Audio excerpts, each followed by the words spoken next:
கர்த்தாவை சொல்லும் அடியேன் கேட்கிற நிகழ்ச்சி மூலமாக மீண்டும் நான் உங்களை சந்திப்பில் சந்தோஷப்படுகின்றேன். நாம் சேர்ந்து கர்த்தருடைய வார்த்தையை நாம் தியானிப்போம். பாருங்கள், பரிசுத்த ஆவியானவர் அநேக காரியங்களை நமக்கு கற்றுக் கொடுக்கிறார். பாருங்கள், தனிப்பட்ட ரீதியிலே அதான் நாம் காத்திருக்க வேணும் என்று சொல்லி தான் குடும்ப தலைவர்களையும் சபை தலைவர்களையும் கர்த்தர் கூப்பிடுகிறார். அதான் நாங்கள் பார்க்குறோம். இயேசு கிறிஸ்து அவர் ஜெபம் பண்ணுவதற்காக அவர் செய்த காரியத்தை தான் நாம் கடந்த முறை நாம் ஆரம்பித்திருக்கிறோம். முதலாவது நாங்கள் பார்த்தோம் என்னென்றால், ஜனங்களை அவர் அனுப்பி விடுகிறார் என்று சொல்லி நாங்கள் பார்க்குறோம். ஏனென்றால் ஜெபம் பண்ணுவதற்கு மலை மேல் ஏறுகிறதுக்காக. பாருங்கள், அப்போ அவர் ஜெபம் பண்ண எங்கே ஏறுகிறார்? மலை மேல் ஏறுகிறார். அடுத்தது பார்த்தீங்க, அந்த மலையில் ஏறின அந்த மலையிலே அவர் தனிமையாக இருக்கிறார். அப்போ இதில் தான் நாங்கள் பார்க்குறோம். அப்போ ஜனங்களோடு இருந்தால் சில காரியங்கள் கர்த்தர் நம்மோடு பேச முடியாது. ஜனங்களோடு மாத்திரம் நாங்கள் இருந்து கொண்டிருந்து ஜனங்களோடு சேர்ந்து ஜெபம் பண்ணி ஜனங்களோடு ஃபாஸ்டிங் பேரர் இருந்து ஜனங்களோடு ஹவுஸ் மீட்டிங் செய்து ஜனங்களோடு நாம் எல்லாம் செய்து கொண்டிருந்தால் கர்த்தர் நமக்கு எச்சரிக்க வேண்டிய காரியங்கள், கர்த்தர் நம்முடைய தனிப்பட்ட வாழ்க்கையில் என்னுடைய வாழ்க்கையிலே காணப்படும் குறைகளை கர்த்தர் சொல்ல முடியாமல் இருக்கும். அதற்காகத்தான் நாம் தனிப்பட்ட ரீதியிலே மலையெல்லாம் ஏறி போக வேண்டும். அதான் நாங்கள் பார்த்தோம். ஜனங்களை நாம் அனுப்பிவிட வேண்டும் என்று சொல்லி நாம் அனுப்பிவிட வேண்டும் என்று சொல்லி ஆவியானவர் பல காரியத்தை நம்ம கற்றுக் கொடுத்தார். ஏன்னா நம்மை தனிமைப்படுத்த விரும்புகிறார். அப்போ தனிமையாக நாம் காத்திருந்தால்தான் நாம் தேவனுடைய காரியங்களை நான் அறிய முடியும். எதிர்காலத்தை குறித்து எச்சரிப்பு நாம் பெற முடியும். என்னுடைய தனிப்பட்ட வாழ்க்கையிலே காணப்படுகிற பிள்ளைகளை நான் உணர முடியும். கர்த்தர் அப்போ தான் உணர்த்துவார் என்னென்ன காரியத்தை நான் விழுந்து போய் இருக்கிறேன் என்று சொல்லி. அப்போ ஜனங்களோடு இருக்கும் வரைக்கும், ஊழியக்காரோடு தொடர்ந்து நான் இருக்கும் வரைக்கும் எல்லாம் ஒரு கடமைக்காக எல்லாத்தையும் நாம் செய்து கொண்டு வருவோம். ஆனால் என்னுடைய வாழ்க்கையிலே இருக்கிற குறைகளை நான் அறிய மாட்டோம். நாம் என்ன நினைக்கிறோம் என்றால், நான் இவ்வளவு காரியத்தை நாம் செய்து கொண்டிருக்கிறபடியால் நான் கர்த்தருக்கு முன்பாக நான் ஒழுங்காக இருக்கிறேன் என்று சொல்லி நாம் நினைத்து கொண்டிருப்போம். ஆனால் எப்போ நான் தனிப்பட்ட ரீதியிலே நான் மலையிலே காத்திருக்கிறேனோ அப்போ தான் கர்த்தர் எனக்கு உணர்த்துவார் என்னுடைய சூழ்நிலை எப்படி இருக்குன்னு சொல்லி, என்னுடைய ஆவிக்குரிய வாழ்க்கை எப்படி இருக்குன்னு சொல்லி அப்போ தான் கர்த்தர் எனக்கு சொல்லி தருவார். அப்போ அதற்காகத்தான் நாம் ஜனங்களை அனுப்பிவிட்டு, பாருங்கள், ஊழியக்காரர்களை அனுப்பிவிட்டு, அதாவது சீஷர்களை அனுப்பிவிட்டு நாம் தனியாக நாம் என்ன செய்யணும் என்றால் மலையெல்லாம் ஏறி போக வேண்டும். அதான் இங்கே நாங்கள் பார்க்குறோம். பாருங்கள், அவர் நம்மை தனிமைப்படுத்த விரும்புகிறார். அதற்காகத்தான் நாம் அனுப்பிவிட வேண்டும் என்று சொல்லி நாங்கள் அப்போ ஜனங்களோடு இருந்தால் எனக்கென்று சொல்ல வேண்டிய காரியத்தை கர்த்தர் சொல்ல முடியாமல் போய்விடுறோம். அதை நாம் தனிமையாக நாங்கள் போக வேண்டும். உங்களுக்கு தெரியும், யோவானுக்கு கடைசி காலத்திலே சம்பவிக்க போகிற காரியத்தை தான் நாங்கள் பார்த்தோம். வெளிப்படுத்தல் 1 அதிகாரம் 1 வசனத்திலே முதல் யோவானை ஆண்டவர் தனிமைப்படுத்துகிறார். பத்மு தீவில் அவர் தனியாக இருக்கிறார். அப்போதான் அவர் கர்த்தருடைய நாளிலே ஆவிக்குள்ளானேன் என்று சொல்லி அங்கே நாங்கள் வாசிக்கிறோம். அப்போ கர்த்தர் தனிமைப்படுத்தி அவரை அதுக்கு பிறகுதான் கடைசி காலத்தில் சம்பவிக்க வேண்டிய காரியங்களை யோவானுக்கு தூதனை அனுப்பி வெளிப்படுத்துகிறார். அப்போ பாருங்கள், யோவான் தனிமையாக இருந்தார். அதான் மிக முக்கியம் இந்த காரியத்தை. பாருங்கள், ஞானஸ்தானம், பாருங்கள், இயேசு ஞானஸ்தானம் எடுத்த பிற்பாடு ஆவியானவராலே வனாந்திரத்துக்கு கொண்டு போகப்பட்டார் என்று நாங்கள் பார்க்குறோம். அவர் தனிமையாக அவர் போனார். பாருங்க, ஆவியானவர் பார்த்தீங்க தனிமையாக போகிறார். ஏனென்றால் பிசாசினாலே சோதிக்கப்படுவதற்காக. அப்போ பல காரியங்கள் பார்த்தீங்கன்னா இந்த சோதனையை நான் மேற்கொள்ள வேணுமென்றால் நான் தனிமையாக காத்திருந்தால்தான் என்னை நோக்கி வருகிற இந்த சோதனையிலே நான் மேற்கொள்ள முடியும். அப்போ நான் ஜனங்களோடு இருந்தால், ஊழியக்காரரோடு நான் இருந்து கொண்டு இருந்தால், சோதனை வரும்போது அந்த சோதனையை மேற்கொள்வதற்கு எனக்கு பலன் இல்லாமல் இருக்கும். அந்த சோதனை எப்படி நான் மேற்கொள்வதுன்னு எனக்கு தெரியாமல் இருக்கும்.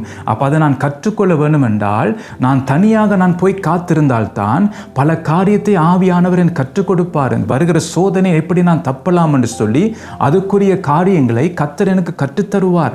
அப்போ அதில் தான் பார்த்தீங்கன்னா பல காரியத்தை தனிமையிலே கர்த்தர் நமக்கு கற்றுக் கொடுப்பார்.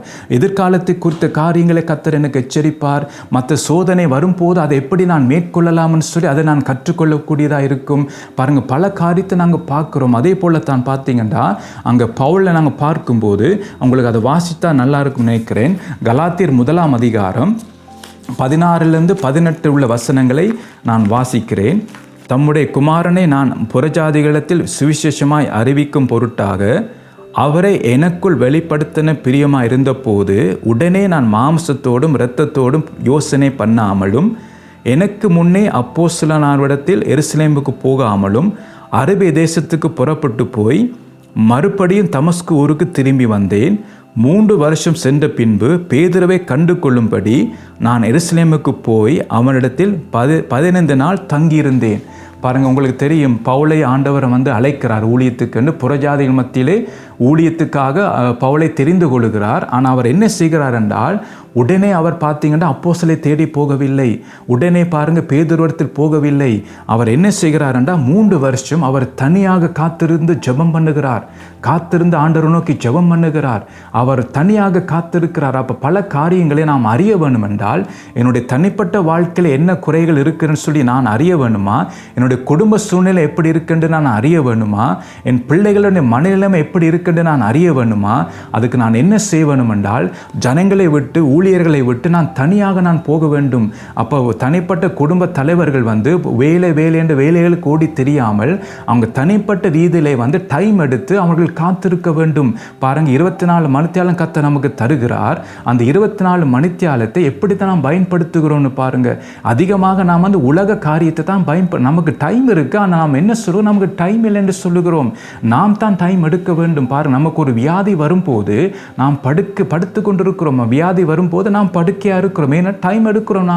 நம்முடைய சரீரத்தில் பலவீனம் இருக்குது, நம்மால் ஒன்றும் செய்ய முடியாது, நாம் பெட்டில் படுத்து கொண்டிருக்கிறோம் என்ற நாம் டைம் எடுக்கிறோம். அந்த நேரம் ஓடி திரிகிறோமா வெளியில்? இல்லை, சரீரம் பலவீனப்பட்டிருக்கிறது. அதே போல என்னுடைய ஆவிக்குரிய வாழ்க்கை பலவீனப்பட்டிருக்கு. ஆனால் இன்றைக்கு குடும்ப தலைவர்கள் பாருங்கள், இன்றைக்கு குடும்பங்கள் பார்த்தீங்கன்னா இன்றைக்கு சீரழிஞ்சு போய் இருக்கிறது. பிள்ளைகள் பாருங்கள் பாதிக்கப்பட்டிருக்கிறார்கள். இன்றைக்கு குடும்பத்திலே சமாதானம் இல்லை, சண்டைகள் இருக்கிறது. ஆனால் இன்றைக்கு குடும்ப தலைவர்கள் இன்றைக்கு வேலைன்னு சொல்லி உலக காரியங்களுக்கு பின்னால் தான் போகிறார்கள் ஒழிய அந்த குடும்ப சூழ்நிலையை அறிவதற்காகவும் என்னுடைய தனிப்பட்ட வாழ்க்கை எப்படி இருக்குன்னு அறிவதற்காகவும் தனியாக நான் போவதில்லை கர்த்தருடைய சமூகத்திலே. அது நான் டைம் எடுக்க வேண்டும். வியாதி வரும்போது நாம் டைம் எடுக்கிறோம் தானே, பெட்டில் நாங்கள் படுத்திருக்கிறதுக்கு, நாம் வந்து ரிலாக்ஸ் பண்ணுறதுக்கு, அல்லது நாம் வந்து நம்முடைய வியாதியை நீக்கி போடுவதற்கு, நாம் சுகம் பெறுவதற்காக நாம் காத்திருக்கிறோம். அதுக்கு நான் டைம் எடுக்கிறோம். அப்போ ஆவிக்குரிய வாழ்க்கையில் நாம் பலவீனப்பட்டு போயிருக்கிறோம். ஆவிக்குரிய வாழ்க்கை பார்த்தீங்கன்னா வியாதி உள்ளதாக இருக்கிறது. என்னுடைய ஆவிக்குரிய வாழ்க்கை கிருமி பிடித்து போய் இருக்கிறது, சத்துருவினாலே தாக்கப்பட்டு இருக்கு என்ற ஆவிக்குரிய வாழ்க்கை. ஆனால் அந்த ஆவிக்குரிய வாழ்க்கையை சரி செய்வதற்காக நாம் டைம் எடுப்பதில்லை. அவ்வளோ பிஸியாகி போய்விட்டோம். ஞாயிற்றுக்கிழமை மாத்திரம் தவறாமல் போய் அதோடு அந்த கிறிஸ்தவ வாழ்க்கையை போதும் என்று சொல்லி நாம் உலக காரியங்களுக்கு பின்னால் போய்கொண்டிருக்கிறோம். அதனால தான் பார்த்தீங்கன்னா விபரீதங்கள். அப்போ இங்கே பவுலை நாங்கள் பார்க்கும்போது அவர் தேவனாலே தெரிந்து கொள்ளப்பட்டார் தான். உடனே அவர் போகவில்லை எருசலேமுக்கு, அப்போஸ்தலருக்கு போகவில்லை, பேதுருவிடத்தில் போகவில்லை. 3 வருடம் அவர் காத்திருக்கிறார். கர்த்தருடைய சமூகத்திலே காத்திருந்து அவர் சொல்லுகிறதை கேட்க, அவர் என்ன சொல்லுகிறார், என்ன செய்ய வேணும், எப்படி செய்ய வேண்டும் என்று சொல்லி காத்திருக்கிறார். அதான் பாருங்க, அந்த புதிய ஏற்பாட்டிலே அதிகமான நிருபங்கள் எதுனவர் வந்து பவுல். இந்த கர்த்தர் பல காரியத்தை அவர் கற்றுக் கொடுத்தார், பல நிருபங்களை எழுத வைத்தார். அதுக்கு என்ன காரணம் என்றால் அவர் தனிப்பட்ட ரீதியிலே கர்த்தருடைய சமூகத்திலே காத்திருந்தார். அதான் பல சபைகளை அவர் வந்து உருவாக்கினார், பல சபைகளை அவர் பலப்படுத்தினார். கர்த்தர் பல காரியங்களை அவர் மூலமாக பார்த்தீங்க பல சபைகளுக்கு ஆண்டவர் பேசினார். அதுக்கு என்ன காரணம் என்றால் அவர் தனிப்பட்ட ரீதியிலே காத்திருந்தார் கர்த்தருடைய சமூகத்திலே. அத்தை இங்கே நாங்கள் பார்க்குறோம். பாருங்கள், இயேசு வனாந்தரை கொண்டு போகப்பட்டார். பவுல் பார்த்தீங்கன்னா 3 வருடம் அவர் காத்திருந்தார், கர்த்தருடைய சமூகத்திலே காத்திருந்தார். யோவானை பார்க்கும்போது பத்ம தீவில் அவர் தனிமையாக இருந்தார். அப்போ பார்க்கும்போது வெளிப்பாடுகள் வருகிறது அவர்களை நோக்கி. கர்த்தர் செய்ய வேண்டிய காரியங்களை சொல்லி கொடுக்கிறார். அப்போ அதற்காகத்தான் நானும் நீங்களும் வந்து கிறிஸ்துவனிடத்தில் நாம் வந்து எதிர்காலத்தை குறித்து அறியவும், என்னுடைய தனிப்பட்ட ஆவிக்குரிய வாழ்க்கை எப்படி என்று நான் அறியவும், என்னுடைய குடும்ப சூழ்நிலை எப்படி இருக்குன்னு சொல்லி நான் அறியவும், என்னுடைய பிள்ளைகள் எப்படியான காரியத்திலே கட்டப்பட்டிருக்கிறார்கள், எப்படியான ஒரு பாவ பழக்கத்திலே கட்டப்பட்டிருக்கிறார் என்று நான் அறிவதற்கு நான் காத்திருக்க வேண்டும். அப்போதுதான் என்னுடைய குடும்ப சூழ்நிலையை கர்த்தர் எனக்கு வெளிப்படுத்துவார். எந்த நிலைமையில் என்னுடைய குடும்பம் இருக்குன்னு சொல்லி கர்த்தர் எனக்கு வெளிப்படுத்துவார். அதான் இங்கே நாங்கள் பார்க்குறோம். அப்போ இந்த காரியத்தை நாம் சரியாக நாம் அறிய வேண்டும். இன்னொரு வசனத்தை உங்களுக்கு நான் வாசிக்க விரும்புகிறேன். மத்தேயு எழுதின சுவிசேஷம் 9ஆம் அதிகாரம் 23 25 வசனங்களை நான் வாசிக்கிறேன். இயேசுவானவர் தலைவனுடைய வீட்டிலே வந்து தாரை ஊதுகிறவர்களையும் இறைக்கிற ஜனங்களையும் கண்டு, விலகுங்கள், இந்த சிறு பெண் மரிக்கவில்லை, நித்திரை இருக்கிறாள் என்றார். அதற்காக அவரை பார்த்து நகைத்தார்கள். ஜனங்கள் வெளியே துரத்தப்பட்ட பின்பு அவர் உள்ளே பிரவேசித்து அந்த சிறு பெண்ணின் கையை பிடித்தார். உடனே அவள் எழுந்திருந்தாள். பாருங்க, ஒரு அற்புதம் நடக்கிறதுக்கு முன்பாக இயேசு என்ன செய்கிறாருன்னு பார்த்தீங்கன்னா பாருங்க, அதற்கு ஆண்டவர் என்ன சொல்ல, விலகுங்கள், இந்த சிறு பெண் வந்து மரிக்கவில்லை என்று சொல்லுகிறார் ஆண்டவர். நித்திரையாக இருக்கிறாள் என்ற அதற்காக அவரை பார்த்து நகைத்தார்கள். ஜனங்கள் பார்த்தீங்கன்னா இன்றைக்கு அப்படி தான் இன்றைக்கு ஜனங்கள் இன்றைக்கு நம்முடைய குடும்ப சூழ்நிலையை பார்த்து இன்றைக்கு நமக்கு முன்பாக கதைக்க மாட்டாங்க. ஆனால் நாம் இல்லாத நேரத்தில் நம்மை பார்த்து சிரிப்பாங்க. நம்முடைய குடும்ப சூழ்நிலையை பார்த்து அவங்க பகுடி பண்ணுவாங்க, அல்லது நம்மை பார்த்து பகுடி பண்ணுவாங்க. நம்முடைய பிள்ளைகளை பார்த்து அவங்க பகுடி பண்ணுவாங்க. என்னுடைய மனைவியை பார்த்து அவங்க பகுடி பண்ணுவாங்க. என் குடும்ப சூழ்நிலையை பார்த்து பகுடி பண்ணுவாங்க. அதான் நகைக்கிறது, சிரிக்கிறது, பரியாசம் பண்ணுகிறது. இன்றைக்கு அவர்களுக்கு முன்பாக இருக்கும்போது ஐயோ பாவம்னு சொல்லி நமக்காக வேதனைப்படுகிறது போல, பரிதாபப்படுகிறது போல, கவலைப்படாது உங்களுக்கு நான் ஜெபம் பண்ணுகிறோம்னு சொல்லி சொல்லுவார்கள். ஆனால் நாங்கள் போன பிறகு எங்களை பற்றி கதைப்பார்கள், பரியாசம் பண்ணி கதைப்பார்கள், நகைப்பார்கள், சிரிப்பார்கள். அதான் ஜனங்கள் பாருங்கள். அதனால தான் பாருங்கள் இயேசு என்ன செய்கிறார், அதற்காக அவரை பார்த்து நகைத்தார்கள். இயேசுவை பார்த்து அவர் சொன்ன வார்த்தையை அவங்க சீரியஸாக எடுக்கல, அவரை பார்த்து நகைத்தார்கள். அதற்காக ஜனங்கள் வெளியே துரத்தப்பட்ட பின்பு, ஜனங்கள் அனுப்பப்படவில்லை, துரத்தப்பட்டார்கள். அப்போ நம்முடைய வாழ்க்கையில் இப்படியான ஜனங்கள் நம்மோடு கூட இருந்தால் நம்முடைய வாழ்க்கையில் அற்புதம் நடக்காது. அப்போ சில காரியத்தை நாம் துரத்த வேண்டும். சில காரியங்கள், சில ஃப்ரெண்ட்ஷிப் சில இருந்தால் நம்முடைய வாழ்க்கையிலே அந்த ஃப்ரெண்ட்ஷிப் மூலமாக கர்த்தருடைய வல்லமை அதை கர்த்தரிடத்து அற்புதத்தை பெற முடியாதபடிக்கு அந்த ஃப்ரெண்ட்ஷிப் நமக்கு தடையாக இருக்கும். ஸோ அதனால தான் நான் தனிப்பட்ட ரீதியிலே காத்திருக்கும் போது கர்த்தர் சொல்லுவார், அதாவது இந்த ஃப்ரெண்ட்ஷிப் உனக்கு நல்லதில்லை, அதை நீ விட்டுவிடுன்னு சொல்லி ஆண்டவர் சொல்லுவார், உணர்த்துவார். பாருங்கள், சலமோனுக்கு ஆண்டவர் உணர்த்தினார், 3 முறை உணர்த்தினார். ஆனால் அவன் செவி கொடுக்கவில்லை சலமோன். அவனுடைய முடிவை பாருங்கள், பரிதாபமாக இருந்தது. கர்த்தருக்கு பிரியமானபடி ஜெபம் பண்ணினவன், கர்த்தரும் அதை பார்த்தீங்கன்னா அந்த ஜெபம் அவருக்கு பிரியமாக இருந்தது, சலமோன் ஜெபித்த ஜெபம். ஆனால் அவனுடைய முடிவு பார்த்தீங்கன்னா பரிதாபமாக இருந்தது. அதான் பாருங்கள், அந்த சலமோன் தான் சொல்லுகிறார், ஒரு காரியத்தின் துவக்கத்தை பார்க்கிலும் அதன் முடிவு நல்லதுன்னு சொல்லி. எழுதின மனுஷனே பார்த்தீங்கன்னா அவனுடைய முடிவு நல்லதாக இருக்கவில்லை, பரிதாபமாக போய்விட்டது. அப்போ அதனால தான் கர்த்தர் நம்முடைய வாழ்க்கையிலே சில காரியங்கள், அதாவது நமக்கு நம்முடைய வாழ்க்கையை தடை பண்ணுகிற, அதான் நாங்கள் உன்னத பாட்டில் நாங்கள் பார்க்குறோம், சிறு நரிகளையும் குழி நரிகளையும் நமக்கு பிடிங்க, ஏனென்றால் அவைகள் நம்முடைய தோட்டத்தை கெடுக்கிறது. அப்போ நமக்கு பார்த்தீங்கன்னா நாம் ஜனங்களோடு இருக்கும் வரைக்கும், ஊழியக்காரோடு இருக்கும் வரைக்கும், ஃப்ரெண்ட்ஸோடு இருக்கும் வரைக்கும், உலக காரியோடு இருக்கும் வரைக்கும் அந்த காரியம் நம்மை கெடுக்கிறது என்று நமக்கு தெரியாமல் இருக்கும். ஏன்னா நாம் அதை பழக்கப்பட்டுட்டோம், அந்த காரியங்களோடு இருந்து பழக்கப்பட்டுட்டோம். அப்போ இந்த காரியங்கள் என்னை கெடுக்கிறதுன்னு சொல்லி எனக்கு தெரியாமல் இருக்கும்.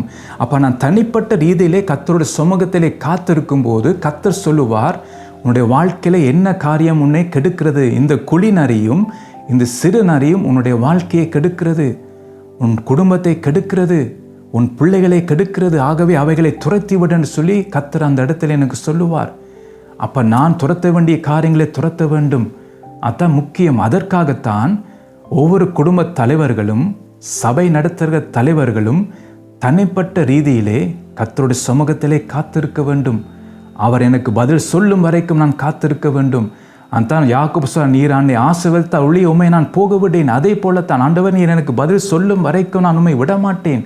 ஆண்டவர், இந்த காரியத்தை, இந்த பிரச்சனைக்கு நீ எனக்கு பதில் சொல்லி ஆக வேண்டும், அது வரைக்கும் நான் உண்மை விடுவது இல்லை என்று சொல்லி நாம் அதுக்கு போராட வேண்டும், அந்த காரியத்துக்காக காத்திருக்க வேண்டும். ஆண்டவர், எனக்கு பதில் சொல்லுவீராக, இந்த பிரச்சனைக்கு நான் செய்ய வேண்டியது இன்னது எனக்கு தெரியாமல் இருக்காகவே நீர் எனக்கு பதில் சொல்லி ஆக வேண்டும். அப்படி நாம் போராட வேண்டும். அப்படி நாம் கர்த்தருடைய சமூகத்தில் நாம் காத்திருக்க வேண்டும். ஆண்டவர், எனக்கு பதில் தாரும் என்று சொல்லி காத்திருக்க வேண்டும். அப்போ அதனால்தான் கர்த்தர் நமக்கு எச்சரிப்பார், பல காரியத்தை சொல்லி தருவார், என்னென்ன காரியம் நம்முடைய ஓட்டத்தை தடை பண்ணுகிறது என்று சொல்லி, நம்முடைய ஆவிக்குரிய வாழ்க்கை எது கெடுக்கிறது என்று சொல்லி கர்த்தர் எனக்கு சொல்லி தருவார். அதை இங்கே பார்த்தீங்கன்னா ஜனங்கள் வெளியே துரத்தப்பட்ட பின்பு அதுக்கப்புறம் தான் அவர் என்ன செய்கிறார், அவர் உள்ளே பிரவேசித்து. அப்போ முதல் இங்கே நாம் சரி செய்ய வேண்டும். என்னுடைய ஜெபத்துக்கு பதில் இல்லாமல் இருக்கிறதா, ஆண்டவர் நான் ஜெபிக்கிறேன் தான், ஆனால் எனக்கு பதில் தராமல் இருக்கிறாரா, அது காரணம் இருக்குது. அப்போ நான் துரத்த வேண்டியது துரத்த வேண்டும். துரத்தை விட்ட பின்பு தான் அங்கிருந்து எனக்கு பதில் வரும். அப்போ நான் மலையிலே காத்திருக்கும் போது 6 நாள் பார்த்தீங்கன்னா மோசே பாருங்க காத்திருக்கிறார், ஆனால் தேவனிடத்தின் பதில் வரவில்லை. அப்போ அந்த காத்திருக்கிற இந்த நேரத்திலே நான் காத்திருந்து நான் துரத்த வேண்டிய காரியங்களை நான் பார்க்க வேண்டும். அப்போ ஆவியான அந்த நேரத்தில் என்னை உணர்த்துவார். அந்த தனிமையாக காத்திருக்கும் போது ஆவியான உணர்த்துவார் பல காரியங்களை.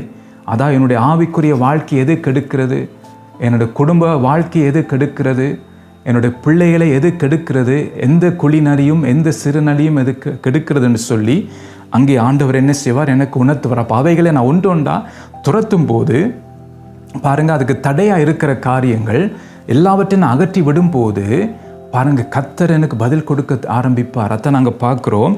ஜனங்கள் வெளியே துரத்தப்பட்ட பின்பு அவர் உள்ளே பிரவேசித்து பாருங்க, அந்த சிறு பெண்ணின் கையை பிடித்தார். உடனே அவள் எழுந்திருந்தாள். உடனே அற்புதம் நடக்கிறது. அப்போ இன்றைக்கு நம்முடைய வாழ்க்கையிலே அற்புதம் தேவையா? நம்முடைய வாழ்க்கையில் ஒரு மாற்றம் வேண்டுமா? நம்முடைய வாழ்க்கையிலே ஒரு வளர்ச்சி வர வேண்டுமா? நம்முடைய சபையிலே ஒரு மாற்றங்கள் வர வேண்டுமா? குடும்பங்கள் மத்தியிலே ஒரு மாற்றங்கள் வர வேண்டுமா? முதல் பாருங்க, இந்த காரியங்களை எது தடை பண்ணுகிறது என்று சொல்லி. அதான் சிறு நரிகள், குழி நரிகள். அது சிறு நரி தான். அது இப்போ பார்க்கும்போது சின்னதாக தான் இருக்கும், ஆனால் அதுதான் மெயின் காரணமே நம்முடைய பிரச்சனைக்கு. அப்போ அவைகளை நாம் பார்க்க வேண்டும். அப்போ நம்முடைய அறிவினாலும் நம்முடைய ஜனங்களோடு இருப்பதினாலும் ஊழியக்காரோடு இருப்பதினாலும் சில காரியத்தை நாம் அறிய முடியாது. அப்போ இதெல்லாம் சின்னதாக நமக்கு தெரியும், இது பெருசாக நாம் சீரியஸ் எடுக்க மாட்டோம். ஆனால் அவரிடத்து நாம் போகும்போது அப்போ தான் அவர் சொல்லுவார், இது உனக்கு ஆபத்து, இது உனக்கு கண்ணியாக இருக்கும், அவை இவளை துரத்தி விடு என்று சொல்லி. அப்போ அதை துரத்தி விடும்போது தான் என்னுடைய வாழ்க்கையிலே ஒரு மாற்றம் உண்டாகும், என்னுடைய குடும்ப வாழ்க்கையிலே மாற்றங்கள் உண்டாகும், என்னுடைய சபையிலே மாற்றம் உண்டாகும். அப்போ அந்த காரியத்துக்காகத்தான் இங்கே சொல்லப்படுகிறது, நாம் துரத்த வேணும் என்று சொல்லி இங்கே நாங்கள் பார்க்குறோம். அதற்காகத்தான் கர்த்தர் சொல்லுகிறார், பாருங்கள், நாம் துரத்த வேண்டிய காரியங்கள் நாம் துரத்த வேண்டும். அப்போ எது எனக்கு தடையாக இருக்கிறது? சில நபர்கள் சில பேருக்கு தடையாக இருக்கும்.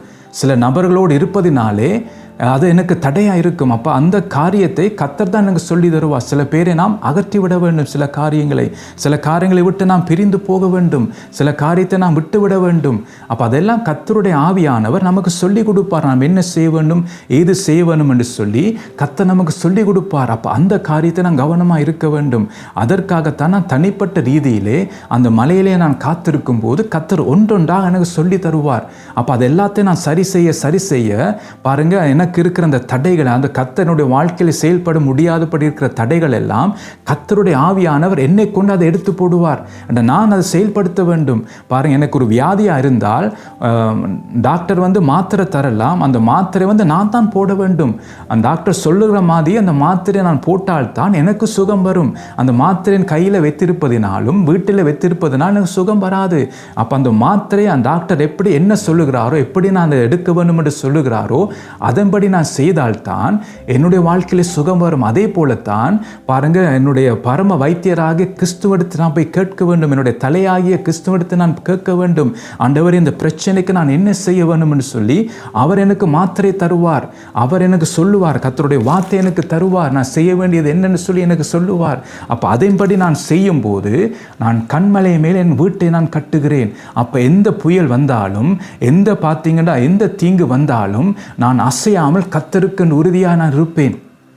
அதற்கு தான் முக்கியம். அப்போ இந்த கடைசி காலத்திலே குடும்ப தலைவர்களும் சபை தலைவர்களும் தனியாக போகாட்டால் காலப்போக்கில் பார்த்தீங்கன்னா அந்த குழி நரிகளும் இந்த சிறு நரிகளும் அந்த குடும்பத்தையும் அந்த சபையும் கெடுத்து விடும். என்ற நம்முடைய பார்வையில் சிறு நரிதான், குழி நரிதான், எல்லாம் சின்ன காரியங்கள் தான், நாம் சீரியஸாக எடுக்க மாட்டோம். ஆனால் அது பெரிய ஒரு ஆபத்துக்கு அதை கொண்டு போய் விட்டுரும். அதனால தான் பார்த்தீங்கன்னா கர்த்தருடைய சமூகத்துக்கு போய் காத்திருக்க வேண்டும், மலையிலே காத்திருக்க வேண்டும். அப்போ நான் அனுப்ப வேண்டிய காரியத்தை நான் அனுப்பிவிட வேண்டும், விட வேண்டிய காரியங்களை நான் விட்டு விட வேண்டும்.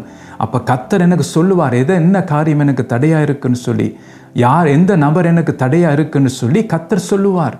அப்போ அந்த காரியத்தின்படி நாம் செயல்படுத்த வேண்டும். என்னுடைய ஞானத்தை வச்சு, என்னுடைய அறிவை வச்சு நாம் இந்த காரியத்தை நாம் செய்ய போகக்கூடாது. அது விபரீதமாக போய்விட்டுரும். அப்போ கர்த்தர் சொல்லி தான் நாம் காரியங்களை செய்ய வேண்டும். ஏதோ எனக்கு தெரியும்னு சொல்லி நாம் எல்லா காரியத்தையும் செய்ய போகக்கூடாது. நாம் எல்லாத்தையும் நிர்மூலமாக்குறது நாம் போகக்கூடாது. கர்த்தரிடத்தில் கேட்க வேண்டும். கர்த்தர் சொல்லுவார். பாருங்கள், இயேசு தான் என்ன சொல்லுகிறார், துரத்தி விடுகிறார் ஜனங்களை. இயேசுவை பார்த்து நகைத்த ஜனங்கள் அவர்கள். அற்புதம் நடக்க போகிறது, கர்த்தருக்கு தெரியும் அற்புதம் செய்ய போறேன்னு சொல்லி. ஆனால் அவங்க சிரிக்கிறாங்க. கர்த்தர் இயேசு சொன்ன காரியத்தை பார்த்து அவங்க சிரிக்கிறாங்க. அப்போ அப்படிப்பட்ட ஜனங்களை ஆண்டவர் துரத்தி விட்டார். பாருங்க வடிவ சொல்லுது, ஜனங்கள் வெளியே துரத்தப்பட்ட பின்பு. அப்போ துரத்த வேண்டிய காரியங்களாம் துரத்த வேண்டும் என்ற அது என்னுடைய ஆவிக்குரிய வாழ்க்கையை கெடுக்கும். அது சில நபர்களாக இருக்கலாம், சில சூழ்நிலைகளாக இருக்கலாம், சில காரியங்கள், அது பல பேருக்கு பலவிதமான காரியங்களாக இருக்கலாம். நம்ம அதெல்லாம் துரத்த வேண்டும் என்று அது என்னுடைய ஆவிக்குரிய வாழ்க்கைக்கும் என்னுடைய குடும்ப வாழ்க்கைக்கும் அது ஒரு பெரித விபரீதமாய் காணப்படும். அப்போ ஆவியானவர் சொன்னால் தான் எனக்கு தெரியும். மற்றபடி நாம் அதை சீரியஸாக எடுக்க மாட்டோம் இந்த காரியங்களை. அப்போ அவர் சொன்னால்தான் அந்த காரியத்தை நாம் செய்ய முடியும். இன்னொரு காரியத்தை நான் வாசிக்க விரும்புகிறேன். தானியேல் 4ஆம் அதிகாரம் 32ஆம் வசனம். மனுஷனிலிருந்து தள்ளப்படுவாய், வெளியின் மிருகங்களோடு சஞ்சரிப்பாய், மாடுகளைப் போல் புல்லை மேய்வாய். இப்படியே உன்னதமானவர் மனுஷருடைய ராஜ்யத்தில் ஆளுகை செய்து தமக்கு சித்தமாக இருக்கிறவனுக்கு அதை கொடுக்கிறார் என்பதை நீ அறிந்து கொள்ளும் மட்டும் 7 காலங்கள் உண்மையில் கடந்து போகும் என்று உனக்கு சொல்லப்படுகிறது என்று விளம்பினது. பாருங்கள், இப்போ இதில் நாங்கள் உங்களுக்கு தெரிஞ்ச விஷயங்கள் தான். பாருங்கள், இதில் நாங்கள் பார்க்கும்போது நேபுகாத்நேச்சாருடைய வாழ்க்கையிலே நடக்கிற சம்பவத்தை நாங்கள் பார்க்குறோம். பாருங்கள், நேபுகாத்நேச்சார் அவர் மேட்டிமை கொண்டாருன்னு நாங்கள் பார்க்குறோம். அப்போ அந்த காரியத்தை உணர்த்துவதற்காக தான் தேவன் இல்லாமல் நம்மால் ஒன்றுமே செய்ய முடியாது. எல்லா ஆளுகையும் எல்லாம் அவர்கிட்ட கரத்தில் இருக்கிறன்றதை உணர்த்தி விற்கிறதுக்காக ஆண்டவர் சில காரியத்தை நேபுகாத்நேச்சார் வாழ்க்கையிலே அனுமதிக்கிறார். அது 3 விதமான ஒரு சோதனை மூலமாக நேபுகாத்நேச்சார் கடந்து போகிறார். அதை நாங்கள் பார்க்குறோம். முதல் மனுஷரென்று தள்ளப்படுவாய், அது என்ன, தனிமைப்படுத்தப்படுவாய். அடுத்தது பார்த்தீங்க, வெளியின் மிருகங்களோடு சஞ்சரிப்பாய். 3வது மாடுகளைப் போல் புல்லை மேய்வாய் என்று சொல்லி இங்கே நான் இதை 3 விதமான காரியங்கள், அதான் நமக்கு வருகிற சோதனை. இதன் மூலமாக கர்த்தர் நம்மை உணர்த்துவிக்க விரும்புகிறார். அப்போ இந்த காரியம் நான் கடந்த செய்திகளிலே இது ஆழமாக இந்த காரியத்தை குறித்து நான் உங்களுக்கு மத்தியிலே சொல்லி இருக்கிறேன். ஸோ இந்த காரியத்திலே தான் பாருங்கள், முதல் மனுஷனு தள்ளப்படுவா, அதை எதை குறிக்கிறேன்னு சொல்லி நாம் தியானித்தோம் அந்த செய்திகளிலே. மற்ற வெளியின் மிருகங்களோடு சஞ்சரிப்பா, எதை குறிக்கிறேன்னு சொல்லி அதுவும் நாங்கள் பார்த்தோம். மாடுகளைப் போல் புல்லை மேய்வா, அதை என்ன, எதை குறிக்கிறது? 3 விதமான சோதனைகள் மூலமாக நேபுகாத்நேச்சாருக்கு அங்கே தேவன் கற்றுக் கொடுக்கிறார். அப்போ இது என்னன்னு சொல்லி நாம் அந்த கடந்த செய்தியிலே நீங்கள் போய் கேட்டிங்கன்னா உங்களுக்கு விளங்கும் அந்த காரியத்தை, ஆழமாக அந்த காரியத்தை நான் சொல்லி இருக்கிறேன் அதிலே. அப்போ இது என்ன நாங்கள் பார்க்குறோம்டா, மனுஷனுக்கு தள்ளப்படுவா என்று பார்க்கும்போது முதலாவது அவர் தனிமைப்படுத்தப்படுகிறார். எல்லார்ட்டையும் தனிமைப்படுத்தப்படுகிறார், ஒதுக்கப்படுகிறார் அவர். அப்போ சில நேரம் அப்படி தான் பார்த்தீங்கன்னா, நாம் சேர்ந்து இருந்தோம்டா நாம் சில காரியம் நாம் சிந்திக்கும். ஆனால் தனிமையாக இருக்கும்போது பல காரியத்தை நாம் சிந்திக்கிறோம். அப்படி தானே பாருங்கள், சேர்ந்து இருந்தோம்னா காய்ச்சி கொண்டிருப்போம், சிரித்து கொண்டிருப்போம். ஆனால் நான் தனிமையாக இருந்தோம் என்றால் பல காரியங்களை நாம் சிந்திக்கிறோம். அப்போ நாம் தந்தைக்கு சில பேர் மனநிலைமை பாதிக்கப்பட்டவர்கள் தனிமையை தான் விரும்புவார்கள், இருட்டை விரும்புவார்கள், இருட்டில் இருப்பார்கள், தனிமையாக இருப்பார்கள். ஸோ அதை நான் சொல்லவில்லை. நாம் தனிமையாக எங்கே இருக்க வேண்டும் என்றால் தேவனுடைய சமூகத்தில் இருக்க வேண்டும், மலையில் இருக்க வேண்டும். அப்போ தான் கர்த்தரோடு நான் இருக்க முடியும். அங்கே நான் தனிமையாக இல்லை, கர்த்தர் என்னோடு அந்த இடத்துல இருக்கிறார். அப்போ அவரோடு நான் இருக்கும்போது அவர் எனக்கு சொல்லி தருவார். அப்போ அதான் அங்கே நான் பார்க்குறோம். அப்போ நேபுகாத்நேச்சாரையும் ஆண்டவர் என்ன செய்கிறார்னா தனிமைப்படுத்துகிறார். தனிமைப்படுத்தி பல காரியங்களை கொடுக்கிறார். அதுக்கப்புறம் தான் நாங்கள் பார்க்கும்போது பார்த்தீங்கன்னா பாருங்க, அவர் சொல்லுகிற சாட்சியை பாருங்க, நேபுகாத்நேச்சார் சொல்லுகிற சாட்சியை பார்த்தீங்கன்னா 4ஆம் அதிகாரம் 2-3ஆம் வசனத்தை நான் வாசிக்கிறேன். உன்னதமான தேவன் என்னிடத்தில் செய்த அடையாளங்களையும் அற்புதங்களையும் பிரசித்தப்படுத்துவது எனக்கு நன்மையாய் கண்டது. அவருடைய அடையாளங்கள் எவ்வளவு மகத்துவமும் அவருடைய அற்புதங்கள் எவ்வளவு வல்லமையுமா இருக்கிறது. அவருடைய ராஜ்யம் நித்திய ராஜ்யம், அவருடைய ஆளுகை தலைமுறை தலைமுறையாக நிற்கும் என்று சொல்லி பாருங்க, இந்த மனுஷன் சொல்லுகிறதை நாங்கள் பார்க்குறோம். பாருங்க, இந்த ராஜா முதல் தன்னை பார்த்து நேசித்த ராஜா. பாருங்க, என்னுடைய ராஜ்யம் நான் கட்டின மகா பாபிலோன் என்று சொல்லி தன்னை குறித்து மேன்மையாக எண்ணின மனுஷன் கர்த்தர் பார்த்தீங்கன்னா அவரை தனிமைப்படுத்தி அந்த 3 சோதனையின் மூலமாக அவரை கொண்டு போய் அந்த சோதனை மூலமாக அவருக்கு பல காரியங்களை கற்றுக் கொடுத்த பிற்பாடு இப்போ அவர் என்ன சொல்லுகிறார் பார்த்தீங்கன்னா, உன்னதமான தேவன் என்று சொல்லுகிறார். பாருங்க, இது என்னுடைய ராஜ்யம்னு சொல்லவில்லை, நான் கட்டின மகா பாபிலோன் என்று சொல்லவில்லை, நான் என்னுடையது எனக்கு என்று சொல்லவில்லை. அவர் என்ன சொல்லுகிறார்? உன்னதமான தேவன் என்னிடத்தில் செய்த அடையாளங்களையும் அற்புதங்களையும் பிரசித்தப்படுத்துவ எனக்கு நன்மையாய் கண்டது. பாருங்க, கர்த்தர் பார்த்தீங்கன்னா ஒரு காரியத்தை செய்தபடியினால் அந்த வழியால் கடந்து போனபடியால் இப்பொழுது அவர் தேவனை ருசி பார்த்துட்டார். அப்போ மற்ற காரியங்கள் எல்லாம் அவருக்கு அற்பமாக இருந்தது. தேவன் ருசி பார்த்த பிற்பார் அவர் என்ன சொல்லுகிறார்? அவருடைய அடையாளங்கள் எவ்வளவு மகத்துவம் என்று சொல்லுகிறார். கர்த்தரை தான் மகிமைப்படுத்துகிறார் அவர். பாருங்க, ஒரு காலத்திலே தன்னை மகிமைப்படுத்தின மனுஷன், தன்னுடைய கையின் கிரியை பார்த்து மகிமைப்படுத்தின மனுஷன், தன்னுடைய கையின் கிரியை பார்த்து மகிழ்ச்சி கொண்ட மனுஷன் இவர் சொல்லுகிறார், அவருடைய அடையாளங்கள் எவ்வளவு மகத்துவமும் அவருடைய அற்புதங்கள் எவ்வளவு வல்லமையுமா இருக்கிறது. அவருடைய ராஜ்யம் நித்திய ராஜ்யமும் அவருடைய ஆளுகை தலைமுறை தலைமுறையாக நிற்கும். பாருங்க, அப்போ இந்த நிலைமைக்கு கர்த்தர் கொண்டு வர விரும்புகிறார். சில நேரம் நமக்கே தெரியாமல் பல காரியங்கள் நமக்குள் இருக்கும். அது என்னுடையது, நான் கட்டினது, அது என்னுடைய கையினாலே வந்தது, நான் பிரயாசப்பட்டதினாலே வந்தது, நான் இரவும் பகலும் ஓடி ஓடி உழைத்ததினாலே இவ்வளவு நான் வந்ததுன்னு சொல்லி நம்மே ஒரு மேன்மையாக எண்ண வைக்கும் அந்த பிசாசுடைய தந்திரம். அப்போ இந்த காரியத்தை வேணால் நாங்கள் தப்ப வேணும் என்றால், நான் மலையிலே காத்திருந்தால்தான் கர்த்தர் என்னுடைய குறையை எனக்கு சொல்லுவார், எனக்கு சுட்டி காட்டுவார். அப்போ இந்தந்த காரியங்களை நான் விட வேண்டும், நான் தப்ப வேண்டும், இந்த காரியங்களை விட்டு நான் மனம் திரும்ப வேண்டும். அப்போ இதற்காகத்தான் பார்த்தீங்கன்னா நான் மலை மேல் ஏற வேண்டும். அப்போ மலையில் நான் ஏறும்போது கர்த்தர் எனக்கு சொல்லி தருவார் காரியங்களை. அப்போ நான் கர்த்தரை தனிப்பட்ட ரீதியில் ருசி பார்க்க முடியும்.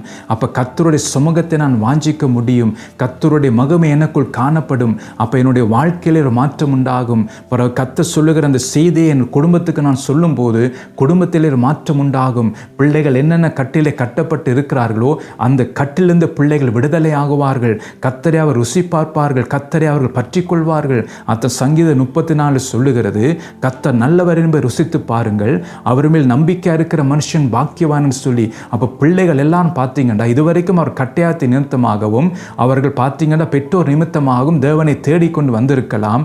ஆனால் கர்த்தர் சொல்லுகிற வார்த்தையை நான் பிள்ளைகளுக்கு சொல்லும்போது, அந்த ஆலோசனை சொல்லும்போது அவர்கள் தேவனை ருசி பார்க்க துவங்குவார்கள். அப்போ ருசி பார்க்கும்போது பார்த்தீங்கன்னா கர்த்தர் மேல் நம்பிக்கை வைப்பார்கள். அதான் வேதம் சொல்லுகிறது, கர்த்தர் மேல் நம்பிக்கை இருக்கிற மனுஷன் பாக்கியவன் யாரு? இந்த கர்த்தர் ருசி பார்க்கிறவன். அப்போ அவன் மேல் நம்பிக்கையாக இருப்பான் அவன்.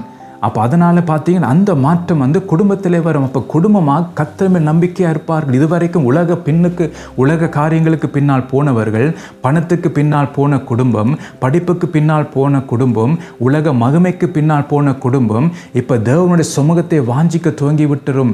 கர்த்தருடைய பிரசனம் அந்த குடும்பத்திலே காணப்படும். பாருங்கள், எப்படி பார்த்தீங்கன்னா நாம் கிறிஸ்துவுக்கண்டு நற்கந்தங்களாக நாங்கள் மாறுவோம், நறுமணம் நாம் வீசுவோம். அப்போ மற்றவர்களை நாம் கத்தெடுத்து திருப்பவர்களாக நாங்கள் இருப்போம். அப்போ பாருங்க, தான் வெளிச்சம் கொடுக்கிறது, மகிமையாக நாம் காணப்படுகிறது. அப்போ இதன் மூலமாக தான் எழுப்புதல் ஆரம்பிக்க தொடங்கும். அப்போ முதல் என்னுடைய வாழ்க்கையிலே குடும்ப தலைவனாகி நான் செய்ய வேண்டிய காரியத்தை நான் சரியாக செய்யும் போது என்னுடைய வாழ்க்கையில் ஒரு மாற்றம் உண்டாகி, அந்த மாற்றம் அப்படி என் குடும்பத்துக்கு வந்து கர்த்தருடைய மகிமை என் குடும்பத்திலே காணப்படும் போது, அந்த குடும்பம் சபைக்கு போகும்போது சபை பார்த்தீங்கன்னா அந்த மகிமையால் நிரப்பப்படும். எல்லா குடும்பங்களும் மாறும்போது சபை கர்த்தருடைய மகிமையால் நிரப்பப்பட்டதாக இருக்கும். அப்போ அந்த சபையை தேடி பார்த்தீங்கன்னா ஜனங்கள் தாங்களாவே வருவார்கள். புறஜாதி மக்கள் அத்தை நாங்கள் இசாயெல்லாம் நாங்கள் பார்க்குறோம். அப்போ ஜனங்கள் தாங்களாவே வருவார்கள். அப்போ அதுக்கு நான் செய்ய வேண்டியது எல்லாம் என்னென்றால், நான் ஜனங்களை நான் அனுப்பிவிட வேண்டும். இயேசு கிறிஸ்து என்ன செய்கிறார்? ஜனங்களை அனுப்பி விடுகிறார். அப்போ மத்தேயுவில் நாங்கள் பார்க்குறோம், துரத்தி விடுகிறார். அப்போ சில காரியத்தை நாம் துரத்த வேண்டியதான், துரத்தத்தான் வேண்டும். அது ஆவியான சொல்லுவார், யாரை துரத்த வேணும், எதை துரத்த வேணும், எப்படி இடத்தை விட்டு நான் போக வேண்டும் என்று சொல்லி அங்கே கர்த்தர் சொல்லுவார். அப்போ அந்தந்த இடங்களை கர்த்தர் நமக்கு சொல்லுகிற காரியத்தை நாம் செய்திட வேண்டும். அந்த இடத்துக்கு போகாதுன்னு சொன்னால் நாங்கள் போகக்கூடாது. அந்த காரியத்தை விடுன்னு சொன்னால் நாம் விட்டு விட வேண்டும். அந்த காரியத்தை தவிர்த்து விடுன்னு சொன்னால் நாம் அதை தவிர்த்து விட வேண்டும். ஸோ அதை நாம் பிடித்து கொண்டு இருக்கக்கூடாது. ஆண்டவர் ஏன், ஆண்டவர் இப்படி, ஏன் இது ஆண்டவர் சொல்லி நாம் கர்த்தரோடு நாம் பார்த்தீங்கன்னா கதைக்கு போகக்கூடாது. அவர் போண்டா போக வேண்டும், விடண்டா விட வேண்டும், இங்கே இரண்டா இருக்க வேண்டும். என்ற நாம் அடிமை, நமக்கு எந்த இதுவும் இல்லை. கர்த்தர் எஜமான் சொல்லுகிறதை நாம் செய்ய வேண்டும். அப்படிதான் உண்மை உத்தமான ஊழியக்காரன் என்று சொல்லி நம்மை பார்த்து சொல்லுவார். அப்போ அதற்காகத்தான், அவருடைய சத்தத்தை கேட்கிறதுக்காகத்தான் குடும்ப தலைவர்களும் சபை நடத்துகிற தலைவர்களும் மலைக்கு போக வேண்டும். அப்போ நான் அனுப்ப வேண்டிய காரியங்களை நான் அனுப்பிவிட வேண்டும். சீஷர்களை அனுப்பிவிட்டு, ஜனங்களை அனுப்பிவிட்டு நான் மலைக்கு ஏறுவதற்கு நான் ரெடியாக வேண்டும். அப்போ இங்கே நான் அனுப்பாட்டா நான் மலைக்கு ஏற முடியாது. அப்போ நான் செய்ய வேண்டியதை நாம் செய்ய வேண்டும். அதான் கர்த்தராய் கிறிஸ்து என்ன செய்கிறார்? ஜனங்களை அனுப்பி விடுகிறார், சீஷரையும் அனுப்பி விடுகிறார். என்றால் தனிப்பட்ட ரீதியிலே நான் அவர் காத்திருக்க வேண்டும். கிறிஸ்து பிதாவிட்ட விசாரிக்க போகிறார், அவர் என்ன செய்ய வேண்டும் என்று சொல்லி. அதான் பிதா சொல்லுகிறது எல்லாம் அவர் செய்கிறார், தானாகவே அவர் செய்ய மாட்டான் என்று சொல்லி அங்கே சொல்லுகிறார் யோவான்லே. பிதா என்ன சொல்லுகிறாரோ அதான் அவர் செய்கிறது. அதான் சிலுவையில் சொல்ற எல்லாம் முடிந்ததுன்னு சொல்லி அவர் தலையை சாய்த்தாரேன். பிதா சொல்லுகிற எல்லாவற்றையும் அவர் செய்துட்டார். அதான் எல்லாம் முடிந்தது, பிதாவின் சித்தத்தின்படி நான் செய்துவிட்டேன். அப்போ இன்றைக்கு நானும் நீங்களும் கிறிஸ்து எனக்கு சொல்லுகிற பிரகாரம் என் குடும்பத்தை நான் கட்ட வேண்டும், என் சபையை நான் கட்ட வேண்டும். அப்போ அதுக்கு அவர் சொல்லுவார், யாரை நான் அனுப்ப வேண்டும், எதை நான் துரத்த வேண்டும் என்று சொல்லி ஆவியானவர் அந்த மலையிலே நான் இருக்கும்போது எனக்கு சொல்லுவார். அப்போ அந்த காரியத்தை எல்லாம் நாம் சரி செய்ய வேண்டும். அதான் இயேசு பார்த்தீங்கன்னா அந்த வசனத்தை திரும்ப நான் வாசிக்கிறேன். அவர் ஜனங்களை அனுப்பிவிட்ட பின்பு தனித்து ஜெபம் பண்ண ஒரு மலை மேல் ஏறி சாயங்காலமான போது அங்கே தனிமையாக இருந்தார். பாருங்க, இந்த வசனம் பாருங்க, எவ்வளோ ரகசியங்கள் இதில் இருக்கிறது. அப்போ அவர் ஜனங்களை அனுப்பிவிட்ட பின்பு ஜனங்களோடு தான் இருந்தார், ஆனால் நாம் தனியாகவும் போக வேண்டும்.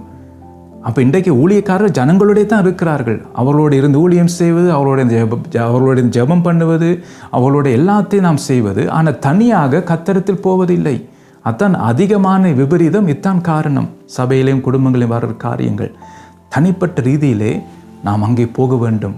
அப்போ போனால் தான் கர்த்தர் சொல்லுகிறபடி நாம் குடும்பத்தையும் சபையும் கட்ட முடியும். ஸோ அடுத்த முறைக்கு தொடர்ந்து மிச்ச காரியத்தை நாங்கள் பார்ப்போம். ஸோ அநேக காரியங்கள் இதில் இருக்கிறது.